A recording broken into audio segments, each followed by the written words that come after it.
Councillor Sugathan ഇപ്പോഴും ജയിലിലാണ്. കാപ്പ കേസിൽ അദ്ദേഹത്തിന് വിവിധ കേസുകളിൽ ജാമ്യം കിട്ടിയിട്ടും സർക്കാർ പുറത്തുവിടാനായിട്ട് തയ്യാറാകുന്നില്ല എന്നുള്ളതാണ്. വേട്ടയാടൽ ഈ സർക്കാർ തുടരുന്നു. അപ്പോഴാണ് അർജുൻ ആയങ്കിയെ തൊടാനായിട്ട് സർക്കാർ പേടിക്കുന്നത്. ആഭ്യന്തരമന്ത്രിയെ അടക്കം വെല്ലുവിളിക്കുന്നു, പോലീസിനെ വെല്ലുവിളിക്കുന്നു. ഞാൻ പ്രവർത്തിക്കുന്ന എൻ്റെ പാർട്ടി ഏതാണെന്ന് നിങ്ങൾക്ക് അറിയാമോ എന്ന് ചോദിച്ച് വിരട്ടുന്നു. എന്തുകൊണ്ടാണ് സർക്കാരിന് ഇയാളെ തൊടാൻ ഇത്ര ഭയം? കമ്മ്യൂണിസ്റ്റ് പ്രവർത്തകനാകുമ്പോൾ അത്രയ്ക്ക് പേടിക്കണം? അല്ല, പേടിക്കുന്നില്ല. കമ്മ്യൂണിസ്റ്റുകാരെ പുറത്താക്കിയെന്നാണല്ലോ പറയുന്നത്. അദ്ദേഹം ഡിവൈഎഫ്ഐയുടെ എന്താണ് ആ ലോക്കൽ സെക്രട്ടറി ആയിരുന്നു. ഈ പ്രശ്നം വന്നപ്പോൾ കൊലക്കേസിലൊക്കെ ഇംപ്ലിക്കേറ്റ് അപ്പോൾ പരസ്യമായിട്ട് അവർ ബന്ധമില്ല, ഞങ്ങൾ പുറത്താക്കിയെന്ന് പറഞ്ഞതാണ്. അങ്ങനെയാണ് ഇപ്പോൾ തുടരുന്നത്. പക്ഷേ പ്രിയൻ അറിഞ്ഞോ, ഇവിടെ വന്നിട്ട് കോതമംഗലത്തൊക്കെയുള്ള ഒരു SIനെയൊക്കെ CAനെയൊക്കെ അബ്യൂസ് ചെയ്ത് ഭയങ്കരമായിട്ട് പ്രശ്നങ്ങളുണ്ടാക്കി. അദ്ദേഹം കാറിൽ സഹോദരനുമായി ടോൾ പ്ലാസയിൽ കൂടി ഇന്നലെ കടന്നുപോയതിൻ്റെയൊക്കെ നമ്പർ സഹിതം വന്നിട്ടുണ്ട്, ആ കാറിൻ്റെ നമ്പർ. എന്നിട്ട് തൃശ്ശൂർ മൈതാനത്ത് പോയിട്ടിരുന്ന് അദ്ദേഹം ലൈവ് ഇടുകയാണ്, എനിക്ക് ഫണ്ട് വേണം, ഫണ്ട് വേണം, ഫണ്ട് തരുമെന്ന്. ആ ഫണ്ട് തരുമെന്ന് ജനങ്ങളോടല്ല പറയുന്നത്. നമ്മളൊക്കെ ബുദ്ധിയുള്ളവരും അരിയാഹാരം കഴിക്കുന്നവരും തന്നെയാണല്ലോ. പാർട്ടിയോടാണ് പറയുന്നത്. എനിക്ക് പല കാര്യങ്ങളും ഒളിക്കണമെങ്കിൽ, നിങ്ങൾക്ക് പ്രശ്നമാകുന്ന പല കാര്യങ്ങളും എൻ്റെ വായിൽ നിന്ന് വരണ്ട എന്നുണ്ടെങ്കിൽ എനിക്ക് ഫണ്ട് തരൂ എന്നാണ് അദ്ദേഹം ജനങ്ങളോടെന്ന പോലെ പറയുന്നത്. അപ്പോൾ ദേ ഒരാൾ പുറത്തേക്ക് വന്നേക്കുന്നു, ആകാശ് തില്ലങ്കേരി. അദ്ദേഹം അസ്വസ്ഥനാകുന്നു. എന്തിനാണ് ഇങ്ങനെയെല്ലാം പറയുന്നത്, പാർട്ടിക്ക് വേണ്ടി പ്രവർത്തിച്ച ആളല്ലേ എന്നൊക്കെ ചോദിച്ചിട്ട് അദ്ദേഹത്തിൻ്റെ വക സപ്പോർട്ടും വരുന്നു. അപ്പം ഞാനിന്ന് പുറകിലേക്ക് പോവുകയാണ് കേട്ടോ. അപ്പോൾ സുഗതൻ്റെ കാര്യം പറഞ്ഞാണല്ലോ താങ്കൾ തുടങ്ങിയത്. സുഗതൻ ചെയ്ത് ഇത്ര വലിയ തെറ്റെന്താണ്? കാരായി രാജൻ എന്ന് പറഞ്ഞൊരു മാന്യ വ്യക്തിയെക്കുറിച്ച് കേട്ടിട്ടുണ്ടോ? ഫസൽ വധക്കേസിലെ പ്രതിയായിട്ട് ഇപ്പോഴും അതിൻ്റെ ഇത് കഴിഞ്ഞിട്ടില്ല. അദ്ദേഹം ഇപ്പോൾ MLA ആണ്. താമരശ്ശേരിയിൽ നിന്നും 20,000 വോട്ടുകൾക്ക് കോൺഗ്രസിൻ്റെ തൊട്ടടുത്ത സ്ഥാനാർത്ഥിയെ പരാജയപ്പെടുത്തി MLA ആയി. അദ്ദേഹം കേസിൽ പ്രതിയായിരിക്കുന്ന സമയത്ത് തന്നെയാണ് ജില്ലാ പഞ്ചായത്തിലേക്ക് മത്സരിച്ച് ജില്ലാ പഞ്ചായത്ത് അംഗമായി തിരഞ്ഞെടുക്കപ്പെടുന്നത്. സുഗതൻ്റെ സെയിം കാര്യം തന്നെ.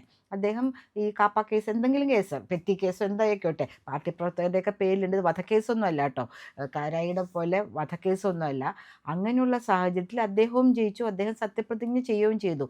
എന്നാൽ കാരായി രാജൻ്റെ കാര്യത്തിൽ CBI അദ്ദേഹത്തിന് അറ്റൻഡ് ചെയ്യാൻ വേണ്ടിയിട്ട് പഞ്ചായത്തിൽ പോകുമ്പോൾ നമുക്ക് പറഞ്ഞ പോലെ ഇപ്പോൾ അതാണല്ലോ വലിയ പ്രശ്നം. 3 സ്റ്റാറ്റ്യൂട്ടറി മീറ്റിംഗ് കൂടുതൽ നമുക്ക് അറ്റൻഡ് ചെയ്യാണ്ടിരിക്കാൻ പറ്റില്ല. ആ സാഹചര്യത്തിൽ അതിന് പെർമിഷൻ കൊടുത്തു, പുറത്തു പോകരുത് എന്ന് പറഞ്ഞിട്ട്. പക്ഷേ അദ്ദേഹം എന്ത് ചെയ്തു, അതിൻ്റെ 10ഉം 11ഉമാണ് അദ്ദേഹത്തിന് പഞ്ചായത്ത് മീറ്റിംഗ്, അത് ജില്ലാ പഞ്ചായത്താണ് കേട്ടോ മീറ്റിംഗ് എങ്കിൽ, അദ്ദേഹം 9-ാം തീയതി അവിടെ നടന്ന ഒരു ഫിലിം അവാർഡ് ഇതിൽ കൂടെ പങ്കെടുത്തു. അത് പറ്റുമോ? കാര്യം ചോദിച്ചപ്പോൾ പറയുന്നത് എന്താണെന്നറിയാമോ, എൻ്റെ അഡ്വക്കേറ്റിനെ വേണ്ടി കാണാൻ പോയതാണെന്ന്. അഡ്വക്കേറ്റിന് അവിടെ മാത്രമേ വരാൻ പറ്റുള്ളൂ. അപ്പോൾ ഈ CPMകാർക്ക് എന്ത് ചെയ്താലും ഒരു പ്രശ്നവുമില്ല. അവർക്ക് ന്യായീകരണ കമ്മിറ്റികൾ തന്നെയുണ്ട്. തീവ്രത അളക്കാനുള്ള കമ്മിറ്റി ഉണ്ടല്ലോ, ബാലൻ സഖാവിൻ്റെയും ശ്രീമതി സഖാത്തിയുടെയും കൂടെ ചേർന്ന്. അതുപോലെ അതവരുടെ കമ്മിറ്റി. ഇതുപോലെ ന്യായീകരണ കമ്മിറ്റിയും അവർക്ക് ഉണ്ടാവുമായിരിക്കും, ക്യാപ്സ്യൂൾ ഇറക്കുന്നത് പോലെ. അത് വെള്ളം തൊടാണ്ട് വിഴുങ്ങിക്കൊണ്ടിരുന്ന ഒരു സംഘടനാ സെറ്റപ്പ് അവർക്കുണ്ടായിരുന്നു. ഇപ്പം അങ്ങനെയാണെന്ന് കരുതുന്നില്ല. എല്ലാവരും സ്വയമായിട്ട് ആലോചിച്ച് തുടങ്ങി, ഇവർ പറയുന്നതൊക്കെ സത്യമാണോ അതോ അവരുടെ ഭാഗങ്ങൾ മാത്രമാണോ പറയുന്നതെന്ന് എല്ലാ സഖാക്കന്മാരും ആലോചിച്ച് തുടങ്ങി. അതുകൊണ്ട് തന്നെയാണ് ഈ ക്യാപ്സ്യൂളുകൾക്കൊന്നും ഇത്ര വലിയ മൈലേജും കിട്ടാത്തത്. ഇദ്ദേഹത്തിൻ്റെ കാര്യത്തിലേക്ക് വരികയാണെങ്കിൽ, അയങ്കയുടെ കാര്യത്തിലേക്ക് വരികയാണെങ്കിൽ, അദ്ദേഹം എന്തൊക്കെ തരം പ്രശ്നങ്ങളാണ് സമൂഹത്തിൽ ഉണ്ടാക്കുന്നത്. നമ്മുടെ രമേശ് ചെന്നിത്തല ശരിക്കും വളരെ ആർജവമുള്ള ഒരു ആഭ്യന്തരമന്ത്രിയാണ്. അദ്ദേഹം ഇതിന് മുമ്പ് ഒരു ടേമും ഇരുന്നിട്ടുണ്ട് ആഭ്യന്തരമന്ത്രിയായിട്ട്. ആരെയും പേടിക്കേണ്ട ആവശ്യമൊന്നുമില്ല. നമ്മളുടെ ജോലി നമ്മൾ ചെയ്യണം. ഇപ്പോൾ പോലീസുകാർ അങ്ങനെ പേടിക്കാൻ തുടങ്ങുകയാണെങ്കിൽ ആരെങ്കിലും അറസ്റ്റ് ചെയ്യാൻ പറ്റുമോ? ഏതെങ്കിലും നീതിന്യായ വ്യവസ്ഥ ഇവിടെ നടപ്പാക്കാൻ പറ്റുമോ? അതൊന്നുമില്ലല്ലോ. അപ്പോൾ അതുകൊണ്ട് ശ്രീ രമേശ് ചെന്നിത്തല ചെയ്യേണ്ടത്, ഇങ്ങനെയുള്ള ആളുകളുടെ ജാമ്യം ശരിക്കും തന്നെ ആലോചിച്ചിട്ടാണോ കൊടുത്തിരിക്കുന്നത്? അവർ പുറത്തിറങ്ങി നടക്കുകയാണെങ്കിൽ അത് സമൂഹത്തിനൊരു വെല്ലുവിളിയാണോ? ഉദ്യോഗസ്ഥരെയാണ് വെല്ലുവിളിച്ചിരിക്കുന്നത്. സമൂഹത്തിനെ പോട്ടെ, സാധാരണ ജനങ്ങളെ പോട്ടെ, അവിടെ പോയി അദ്ദേഹം റീലെടുത്തിട്ടു, എനിക്ക് ഫണ്ട് വേണം, ഫണ്ട് വേണം എന്ന് ആവശ്യമുള്ളവർ കൊടുത്തോട്ടെ. That is not our headache, that is the headache of CPM എന്നാണ് ഞാൻ വിശ്വസിക്കുന്നത്. CPMന് കൊടുത്തിരിക്കുന്ന ഫസ്റ്റ് വാർണിംഗ് ആണ്, എനിക്ക് ഫണ്ട് വേണം, എനിക്കിവിടെ നന്നായി ജീവിക്കണമെങ്കിൽ, സമൂഹത്തിൽ നല്ല നിലയിൽ പ്രവർത്തിക്കണമെങ്കിൽ, അദ്ദേഹത്തിൻ്റെ ജീവിത രീതിക്ക് അനുസരിച്ച് ജീവിക്കണമെങ്കിൽ ഫണ്ട് വേണം എനിക്ക്. ഞാൻ പറയുന്നു, ഫണ്ട് നിങ്ങൾ തരൂ. ജനങ്ങളൊക്കെ കേട്ടു. വിറ്റ്നസ് ഇല്ല എന്ന് പറയാൻ പറ്റില്ലല്ലോ. ഈ മനുഷ്യരെല്ലാം കേൾക്കുകയും ചെയ്തു. ആരും കൊടുക്കാനും പോകുന്നില്ല. പൊതുജനങ്ങൾ ആരും കൊടുക്കാൻ പോകുന്നുണ്ടെന്ന് എനിക്ക് വിശ്വസിക്കുന്നില്ല. ആ സാഹചര്യത്തിൽ അവരെയും കൂടെയാണ് ടെററൈസ് ചെയ്തിരിക്കുന്നത്. ഇപ്പോൾ പിണറായിയും ഗോവിന്ദൻ മാസ്റ്ററും ഒക്കെ സമാധാനത്തോടെ ഇരിക്കണമെങ്കിൽ RC ഒന്ന് അനങ്ങണം അല്ലേ? ഇദ്ദേഹം പുറത്ത് സ്വസ്ഥമായിട്ട് നടക്കുകയാണെങ്കിൽ, അല്ലെങ്കിൽ കൂട്ടിൽ നിന്ന് തുറന്നു വിട്ട ആള് ഇതിനെ പോലെ ജീവിക്കുകയാണെങ്കിൽ അദ്ദേഹത്തിന് അവസാനം കൺട്രോൾ ചെയ്യാൻ പറ്റാത്ത സാഹചര്യത്തിലെത്തും ഇല്ലേ?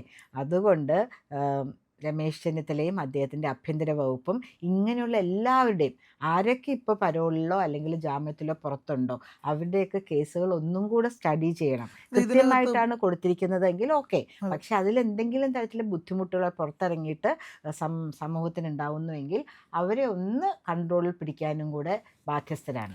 ഏതെങ്കിലും ഒരു BJP പ്രവർത്തകനായിരുന്നു ഈ സ്ഥാനത്തെങ്കിലും ഒന്ന് ആലോചിച്ച് നോക്കൂ. ഒരു BJP കാരനോ ഒരു RSS കാരനോ ആയിട്ടുള്ള ഒരു ആളായിരുന്നു ഇത്തരത്തിൽ ഒരു പ്രശ്നം ഉണ്ടാക്കുന്നത്, ഇല്ലെങ്കിൽ നിയമത്തെ വെല്ലുവിളിക്കുന്നതെങ്കിൽ ഇവരെന്തൊക്കെ പറഞ്ഞേനെ, അതാ കാവി ഭീകരത, അതിന് പുറത്തേക്ക് ഇറങ്ങാൻ പറ്റില്ലല്ലോ, എന്നിട്ടല്ലേ വെല്ലുവിളിക്കാൻ പറ്റുള്ളൂ.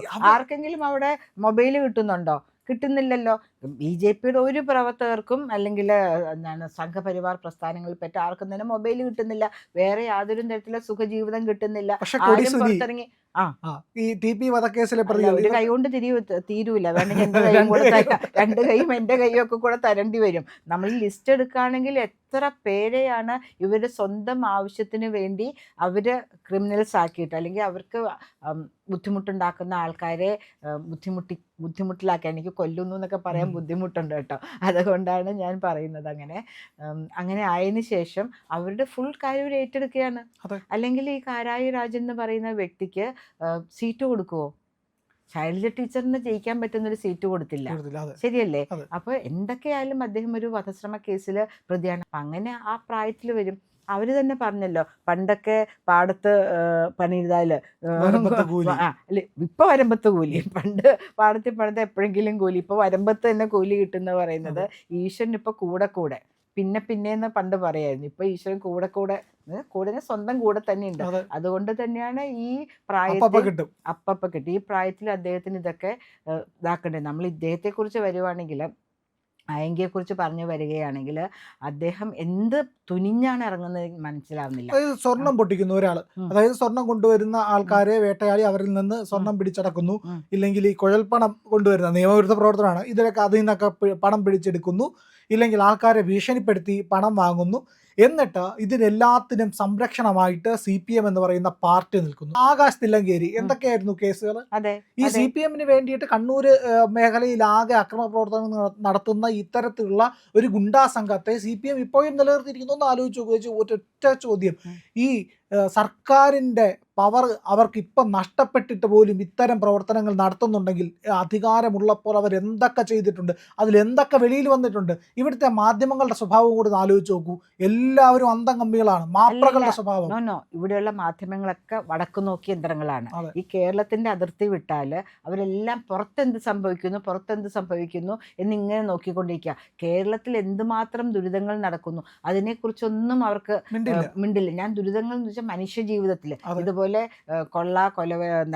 കൊലപാതകം, മാഫിയ, സെക്സ് റാക്കറ്റ്, ലഹരി മാഫിയ തുടങ്ങിയ എല്ലാ കാര്യങ്ങളും കേരളത്തിൽ നടക്കുന്നുണ്ടെങ്കിൽ അതിനെക്കുറിച്ചൊന്നും ബോധമില്ല. ഇവരും തലയിൽ വച്ചിരിക്കുകയാണ് നമ്പർ 1 കേരളം എന്ന്. പക്ഷെ നമ്പർ 1 ആയിക്കൊണ്ടിരിക്കുകയാണ് എല്ലാ തരത്തിലുള്ള അനാവശ്യ പ്രവർത്തികളിലും, അനാശാസ്യ പ്രവർത്തനങ്ങളും നമ്പർ 1 ആയിക്കൊണ്ടിരിക്കുകയാണ്. കേരളത്തിൻ്റെ മീഡിയ ഒന്ന് ഉണർന്ന് പ്രവർത്തിക്കേണ്ട കാലമായിരിക്കുന്നു. ഇപ്പോൾ തന്നെ ജനങ്ങൾ പല കാര്യങ്ങൾ അറിയുന്നത് സോഷ്യൽ മീഡിയ, നമ്മുടെ പോലത്തെ ചാനലുകൾ ഉള്ളത് കൊണ്ടാണ് സത്യമായിട്ട് ജനങ്ങൾ മനസ്സിലാക്കുന്നത്. അല്ലാണ്ട് ചാനലുകളും അല്ലെങ്കിൽ പേപ്പറുകളും സത്യമായ കാര്യങ്ങൾ ഒന്ന് പതുക്കെ ഒതുക്കി വെച്ചിട്ടാണ് പറയുന്നത്, അല്ലെങ്കിൽ പറയുന്നതേ ഇല്ല. ശരിയല്ലേ പ്രിയൻ? അപ്പം അതുകൊണ്ട് ഇതുപോലെയുള്ള വ്യക്തികളെ, അല്ലെങ്കിൽ ആകാശ് തില്ലങ്കേരി തുടങ്ങിയുള്ള ആളുകളെ നമ്മളൊന്ന് കൺട്രോൾ ചെയ്യേണ്ട കാര്യം രമേശ് ചെന്നിത്തലയ്ക്കുണ്ട്. അവരും പറയുന്ന കാര്യങ്ങളൊന്ന് ശ്രദ്ധിച്ചു പറയുക. ജനങ്ങളുടെ സ്വൈര്യ ജീവിതത്തിന് തങ്ങളുടെ വാക്കുകൾ ഒരു ബുദ്ധിമുട്ടാവാണ്ടിരിക്കാൻ വേണ്ടിയിട്ട് ശ്രദ്ധിക്കണമെന്നാണ് നമുക്ക് പറയാനുള്ളത്. ഏറ്റവും പുതിയ വാർത്തകളും വിശകലനങ്ങളുമായിട്ട് ഇന്ത്യ ലൈവ് നിങ്ങൾക്കൊപ്പമുണ്ട്. ഇന്ത്യ ലൈവ് ഇനിയും സബ്സ്ക്രൈബ് ചെയ്തിട്ടില്ല എങ്കിൽ ഉറപ്പായിട്ടും ചെയ്യണേ.